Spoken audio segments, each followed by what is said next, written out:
There's an old tale down in the southwest called Llorona. I've never believed it, thinking it was just some stupid tale my grandfather told to keep me away from the Rio Grande at night.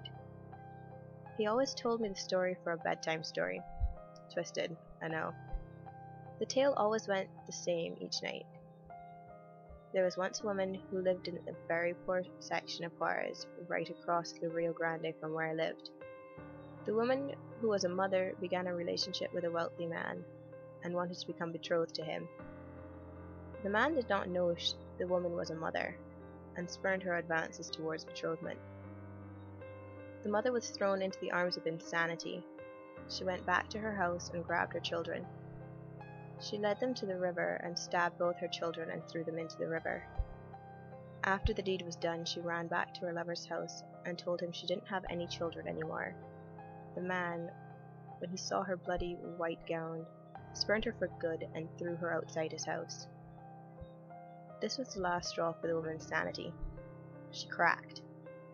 She ran back to the river, screaming and tearing out her hair, trying in poor deluded vain to find her poor murdered children. But it was too late. Grandfather always said different parts of this part, so I have no idea which is the truth. Some say she stabbed and drowned herself in the river. Others say she got caught by a mob and killed for committing the murders. Either way, she died, and that's when Grandfather says the weirdness begins. The townspeople soon heard a loud, horrible wailing, akin to the Irish banshees, coming from the Rio Grande's banks. Some of the people who went and checked out the wailing saw something wandering the banks that had the body of a woman and sometimes the head of a horse. People knew after a while it was the woman who murdered her children being punished for her sins. According to Grandfather, she will appear when somebody drowns in the river.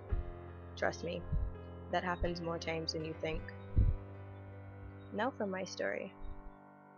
One day after I turned 17, I was tired of hearing Grandfather's tale of La Llorona, thinking he was just being a senile old man. So me and my friends went down to the river after hearing somebody had drowned yet again in the river. We laughed and opened a couple beers to pass the time mocking the legend of the La Llorona, when all of a sudden this horrible wailing had started to sound out of nowhere. It was bad enough we had to cover our ears to stop from going deaf. When we opened our eyes and uncovered our ears, the wailing had stopped. My friends and I looked at each other and thought that this had to be somebody playing a prank on us. We had told everybody that we were going to disprove the legend tonight, but nobody was around, at least that we could see. We got our courage and walked to the river's edge. At least I did.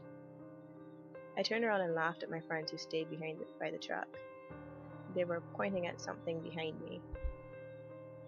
I turned around and came face to face with La Llorona herself.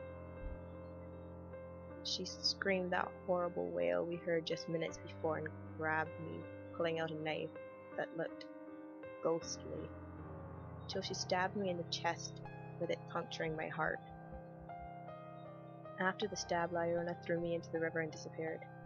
My friends ran away, afraid that they would be next in her attack.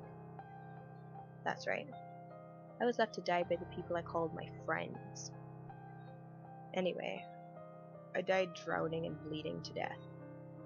Now my spirit joins La Llorona in her wailing, keeping her company and finding more people to join us in this hellish afterlife.